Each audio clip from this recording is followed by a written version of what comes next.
मणक्यातील कमी अधिक अंतर झाले असता रक्तवाहिन्यांवर दाब पडून विलक्षण वेदना, बोटांना मुंग्या येणं आणि कष्टाने हालचाल होणं हे त्रास होतात। दोन मणक्यातील नाजूक आवरणांची झीज झाली असताना थोडीशी हालचाल त्रासदायक होतं। तसंच यामुळे मान आणि कंबर आखडून जाते।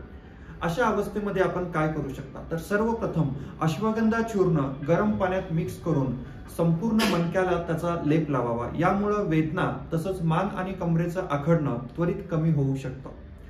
सकाळी आंघोळीपूर्वी तसंच रात्री झोपण्यापूर्वी महानारायण तेलामध्ये गवती चहाचा अर्क मिक्स करून मानेला व कमरेला हलक्या हाताने त्याचा मसाज करावा आणि त्यानंतर गरम पाण्याच्या पिशवीचा शेक द्यावा। जेवणामध्ये एरंड तेलाचा वापर करावा। भाकरीवर किंवा पोळीवर हे एरंड तेल लावणं किंवा जेवणात मिक्स करून घेणं हेही शक्य नसेल तर रात्री झोपण्यापूर्वी अर्धा कप कोमट पाण्यात किंवा दुधातून हे 1 चमचा एरंड तेल घेणं। मानेच्या आणि कमरेच्या आजारामध्ये घाईघाईने काम करणं तसंच सतत उठबस करणं ही कामे शक्यतो टाळावीत।